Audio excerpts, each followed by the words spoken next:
দুইটি জিনিস ইবাদত কবুল হওয়ার জন্য বাধ্যতামূলক, জরুরি, লাজেম। এই দুই জিনিস থাকতেই হবে। এক নাম্বার হলো আমলটি কোরআন সুন্নাহর আলোকে বিশুদ্ধ হওয়া। আমল করছেন, নামাজ পড়ছেন, ঠিক আছে, আপনিও মনে করছেন নামাজ, আমিও দেখছি আপনি নামাজ পড়ছেন, কিন্তু সূরা কেরাত অশুদ্ধ, ফরজ গোসল আদায় হয় নাই, ওযু সুন্নাত মোতাবেক হয় নাই, রুকু সেজদা ঠিক মতো হয় নাই, আপনি আত্তাহিয়াতু তাশাহুদ ঠিক মতো পড়েন নাই, পারেন না, অশুদ্ধ। তাহলে বাহ্যিক দৃষ্টিতে যদিও দেখা গেছে আপনি নামাজ পড়ছেন, কিন্তু সেটা আসমানওয়ালা রবের কাছে পৌঁছবে। দুই নাম্বার হলো যেটা বলতেছিলাম, প্রত্যেকটি আমল আল্লাহর কাছে কবুল হওয়ার জন্য দ্বিতীয়টা শর্ত হলো বাধ্যতামূলক আল্লাহর জন্য হওয়া, ইখলাস। আল্লাহর জন্য হইতে হবে। আমল শুদ্ধ ঠিক আছে, কোরআন শরীফ পড়াও সুন্দর ঠিক আছে, কিন্তু মানুষকে দেখানোর জন্য, লোক দেখানো। ফজরের নামাজ বহুত গুরুত্বপূর্ণ। আমাদের নবী সাল্লাল্লাহু আলাইহি সাল্লাম রবিউল আউয়াল মাসের সোমবারে সর্বশেষ উম্মতকে, নবীর সাহাবীদেরকে মসজিদে ফজরের নামাজের সময় দেখে পুরা মসজিদ ভরা দেখে খুশি হয়েছিলেন এবং নবীজি চোখের পানি ফেলে কাঁদছিলেন। আর আয়েশা রাদিয়াল্লাহু তাআলা আনহাকে বলছিলেন, নবীজি ফজরের নামাজে সেদিন ইন্তেকালের দিন যেতে পারেন নাই, এত অসুস্থ ছিল। তো হুজরাত থেকে তাকায় তাকায় দেখছে সাহাবীরা ফজরের নামাজ পড়তেছে, সবাই মসজিদ ভরা। সেদিন নবীজির সোমবার রবিউল আউয়ালে নবীজি চোখের পানি ফেলছিলেন আর বলছিলেন, আয়েশা, আমার 23 বছরের মেহনত সার্থক।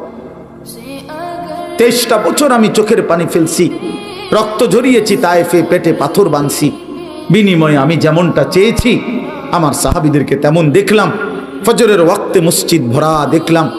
এরপরেই নবীজি আল্লাহর কাছে বলছে, আল্লাহ, আল্লাহুম্মা রফিকাল আলা, আপনি বন্ধুর কাছে আমি যেতে চাই। এই সেদিন জোহরের আগেই সোমবার দিন আল্লাহ রাসূল সাল্লাল্লাহু আলাইহি ওয়াসাল্লাম ইন্তেকাল করেছে। এটাই বিশুদ্ধ ইতিহাস। এজন্য নবী সাল্লাল্লাহু আলাইহি সাল্লাম উম্মতকে শেষ কোন নামাজে দেখছেন? সবাই বলেন, সবাই বলেন। সেই উম্মত যখন আমলনামা নিয়ে নবীর সামনে যাবে আর আল্লাহ রসুলের হাতে নিজের আমলনামা তুলে দিবে, ইয়া রাসূলুল্লাহ, এই যে আমার আমলনামা, আপনি আমার জন্য একটু সুপারিশ করেন। আল্লাহর কসম, নবীজি সাল্লাল্লাহু আলাইহি সাল্লাম তখন তাকিয়ে দেখবে আর দেখবে পৃষ্ঠার পর পৃষ্ঠা, বছরের পর বছর নামাজ নাই, ফজরের নামাজ 5 ওয়াক্ত নামাজ নাই, 40 বছর সুদ খাইছে, 30 বছর ধরে মিথ্যা বলছে, হায়াতের 60 বছর, অথচ অনবরত প্রতিনিয়ত বিড়ি সিগারেট খাইয়া গেছে। 60 বছর বয়স, চা দোকানে আড্ডা দিছে, নাটক সিনেমা নর্তকীর ছবি দেখছে, কথায় কথায় মিথ্যা বলছে, গালিগালাজ করছে।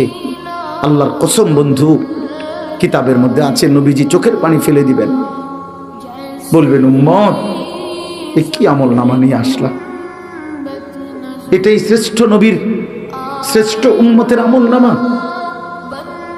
তুমি জানো উম্মত, আমি 23টা বছর উম্মত তোমাদের জন্য আমি দিবা নিশি কাঁদছি উম্মত।